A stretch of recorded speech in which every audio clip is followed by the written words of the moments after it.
Hello and welcome once again to Caversham Central. This video is an update on work that has taken place on the town scene. You can see where we're up to, and I can show you some of my plans for the coming sort of weeks. So last time I think I covered the work I've been doing on the pavements, and I've been using the self-adhesive tiles for the pavements. But I said I'd also ordered some cardboard kits to have a go with on the other side. Let me just show you the difference. This side of the street I've used the downloadable cardboard kit for the pavement,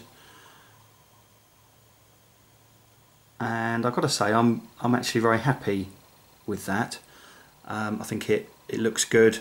I think if you compare it to the other side, just zoom out a little bit there, it just looks a bit scruffy, I think, compared to this side of the street, albeit that there's some tricky bits for getting the houses in and what have you.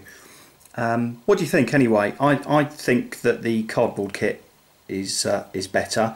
I bought it from these guys, modelrailwayscenery.com, and you can either download it or you can just buy the kit. I think it was about £4, and it comes with the card and all that sort of stuff. So I think it's good value, and I think that the look is pretty good. Now, also last time I'd started work on some of the back gardens. I had a couple of people asking me about the paving and how it's done.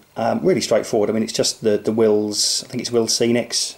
You can buy packs of, I think it's about 4 or 5 sheets of plastic, and you just cut it to shape. I mean, I painted this over all of the beige, and then got a couple of different colour paints and picked out individual paving slabs. So I think actually looks quite realistic.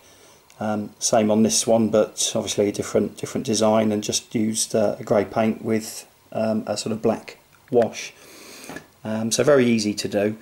Since last time there's been quite a lot of work in the gardens here, so I'll show you around. So actually this one here at the moment has got two old guys sat having a chin wag. I've actually ordered a barbecue, which has got sort of the the lighting effect for the coals, and whilst there's 2 old chaps here at the moment, it's actually going to turn into a bit of a party garden. But moving along, next door we've got slightly different look, a couple of trees and shrubs and some flowers, and one of the backman sheds. And then if we move along here, I want to be this guy, sat in the garden with the radio on, probably listening to the cricket and his dog. Don't know if it's a cup of tea or a beer. Anyway, he seems to be pretty happy, and a few more flowers in that garden. Haven't put up the last fence at the moment. It's just drying, the paint's drying, and then the final garden.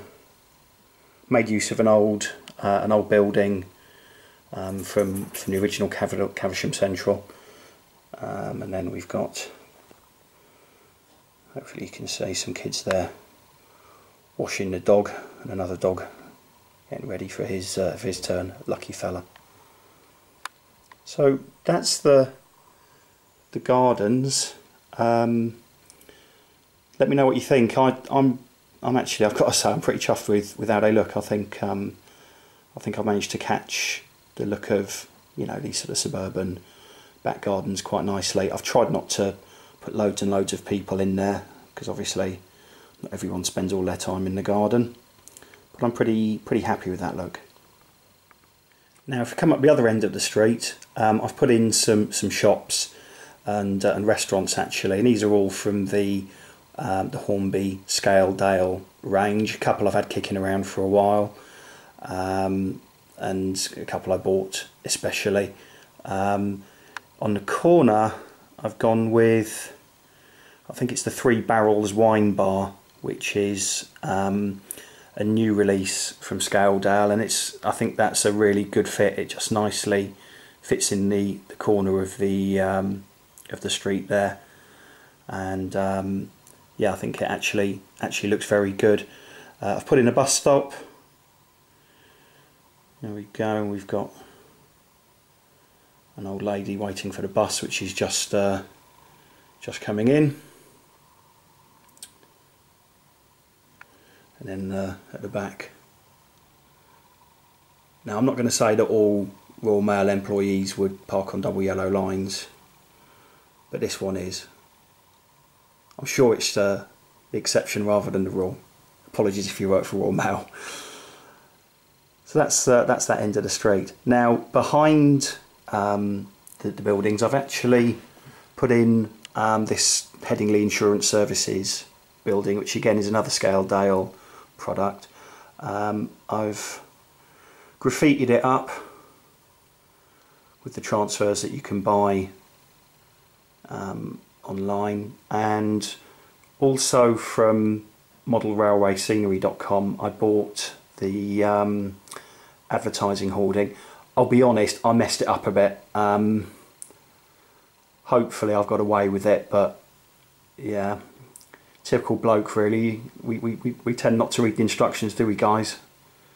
Anyway, I managed to rescue it, and there was a selection of different posters that you could put in there, but for obvious reasons I went for this one. And then behind the row of shops we now have a car park. Let me move around and show you that. Probably best to see it from the back actually. So, zoom out, there we go, right. So again, this is just asphalt, you know, downloadable asphalt flooring. Again, got from Model Railway Scenery. My printer is absolutely rubbish at the moment, so what I did was just loaded them onto a memory stick and went down to Staples, where they printed it off onto photo card for me. It wasn't the cheapest, but I think if I zoom in, you can see the results. I think are really good. I'm very, very happy with the look that we've got here now. And obviously I've put in the parking bays as well, and there's a few cars in there, as well as the ticket machine and that kind of thing.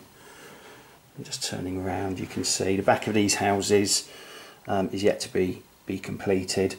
And I also just move so I can hopefully get in to show you properly. At Wick Rail last year from Kites Lights, I bought this Bob's Hot Dogs stand, and it's lit inside. So we've got the dropper wires going down, and that will be connected up to the bus wire, which I think will also look good. So after I've done the remaining back gardens, it will be this area that I turn my attention to.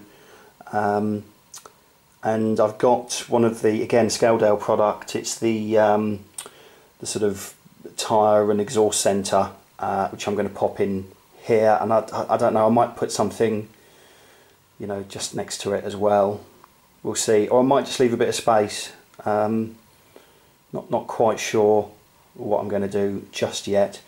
I've got a speed camera that will be going in along here, and I've also bought from Express Models the working Belisha beacons kit, which will be installed somewhere on this bit of road as well.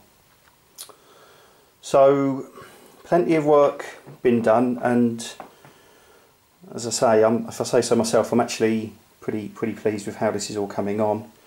Still lots and lots to do, and it's then I guess just all the small individual detailing pieces and things like the road signs and markings and all that kind of thing.